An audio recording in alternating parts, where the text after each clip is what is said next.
यदि आपका घर ऐसा है तो सतर्क हो जाएं। नमस्कार, मैं हूं डॉक्टर श्रीपति त्रिपाठी।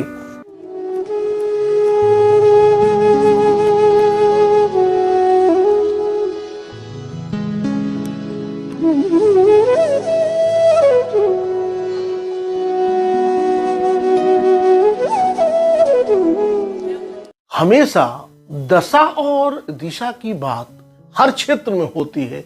आपके शरीर की दशा और दिशा भी ठीक होना जरूरी है, और घर की भी। शरीर भी आपके घर है, और आपका घर जिसमें आप रहते हैं वह आपका बड़ा शरीर है, तो इसे अंदर से ठीक रखना बहुत जरूरी है। घर के अंदर का वास्तु कैसा हो यह जानना बेहद जरूरी है। यदि वास्तु खराब है तो प्रगति रुक जाएगी, गृह कलह बढ़ जाएगा, बीमारी पीछे लग जाएगी, या शांति और खुशहाली नष्ट हो जाएगी। दिशा सही नहीं हो तो दशा भी सही नहीं। वैसे दिशाएं 10 होती हैं, लेकिन एक 11वीं दिशा भी होती है जिसे मध्य में माना जा सकता है। अर्थात आप जहां खड़े हैं ये 11 दिशाएं, ईशान, पूर्व, आग्नेय, दक्षिण, नैऋत्य, पश्चिम, वायव्य और उत्तर। इसके अलावा 3 दिशाएं ऊपर, नीचे और मध्य में। यदि आपके घर की दिशा पूर्व, आग्नेय, दक्षिण और नैऋत्य में से कोई एक है तो आपको इसके उपाय करने होंगे। पूर्व और आग्नेय मुखी मकान के वास्तु दोष को थोड़े बहुत उपाय करके मिटाया जा सकता है, इसे ठीक किया जा सकता है। लेकिन यदि दक्षिण और नैऋत्य मुखी मकान है तो उसे त्यागने में ही भलाई है। दक्षिण भाग सीढ़ी, ओवरहेड टंकी, अलमारी आदि से वजनदार बनाए।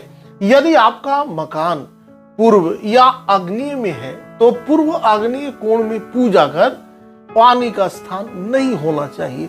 सीढ़ियों का निर्माण, टॉयलेट, ड्राइंग रूम, स्टोर का निर्माण यहाँ किया जा सकता है। इसके अलावा इस दिशा में जनरेटर, बिजली का खंभा या बिजली के मीटर इत्यादि लगाए जा सकते हैं। जिस घर का खराब है मध्य भाग, उस घर की दिशाओं में सबसे आखिरी और बेहद महत्वपूर्ण दिशा है घर की मध्य दिशा।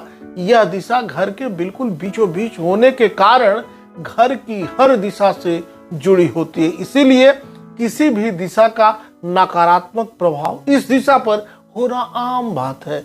मध्य भाग खराब है तो ब्रह्मा का यह स्थान केतु का स्थान बन जाता है। बहुत से घरों में देखा गया है कि बीच में गड्ढा होता है। हो सकता है कि घर के बीचों बीच कोई खंभा गड़ा हो, टॉयलेट या वॉशरूम बना हो, या किसी भी प्रकार का भारी सामान रखा हो। अक्सर लोग यदि 15 बाई 50 या 20 बाई 60 का मकान बनाते हैं तो उसके बीचों बीच लेट बाथ बना लेते हैं। इस स्थान पर भारी सामान रखना या निर्माण करना भी गलत है। यह स्थान ईशान की तरह खाली होना चाहिए। ऐसे घरों में कुछ न कुछ घटनाक्रम चलते ही रहते हैं। बीमारी, दुख पीछे लगे ही रहते हैं, या घर के सदस्यों के दिमाग में शांति नहीं रहती है। बीमारियों से घिरे रहने वाले इस घर के मध्य को ठीक कर देने से सभी ठीक होने लगता है। इससे घर परिवार में सहजता और सृजनात्मक गतिविधियों का ह्रास होता है। घर में ऐसा हो तो परिवार में सुख शांति घटती है, रहने वालों के बीच दूरियां बढ़ती हैं, संबंधों में गर्माहट कम होती है। घर की छत पर अक्सर लोग ध्यान नहीं देते हैं। घर की छत कैसी हो यह जानना जरूरी है। घर की छत साफ सुथरी होनी बहुत जरूरी है। घर की छत में किसी भी प्रकार का उजालदान न हो। जैसे आजकल घर की छत में लोग 2 बाई 2 का एक हिस्सा खाली छोड़ देते हैं उजाले के लिए। इससे घर में हमेशा हवा का दबाव बना रहेगा जो सेहत और मन मस्तिष्क पर बुरा असर डालेगा। तिरछी छत बनाने से बचे। छत के निर्माण में इस बात का ध्यान रखें कि वह तिरछी डिजाइन वाली ना हो। इससे डिप्रेशन और स्वास्थ्य संबंधित अन्य समस्याएं उत्पन्न होने लगती हैं। घर की छत की ऊंचाई भी वास्तु अनुसार होना चाहिए। यदि ऊंचाई 8.5 फुट से कम होती है तो यह आपके लिए कई तरह की समस्याएं लेकर आती हैं और जीवन में आगे बढ़ना आपके लिए मुश्किल हो जाता है। घर यदि छोटा है तो छत की ऊंचाई कम से कम 10 से 12 फुट तक होनी चाहिए। इससे ज्यादा ऊंची रखने के लिए वास्तुशास्त्री से संपर्क करना चाहिए। घर की छत पर किसी भी प्रकार की गंदगी न करें। यहाँ किसी भी प्रकार के बांस या फालतू सामान भी न रखें। जिन लोगों के घरों की छत पर अनुपयोगी सामान रखा होता है वहां नकारात्मक शक्तियां अधिक सक्रिय होती हैं। उस घर में रहने वाले लोगों के विचार नकारात्मक होते हैं।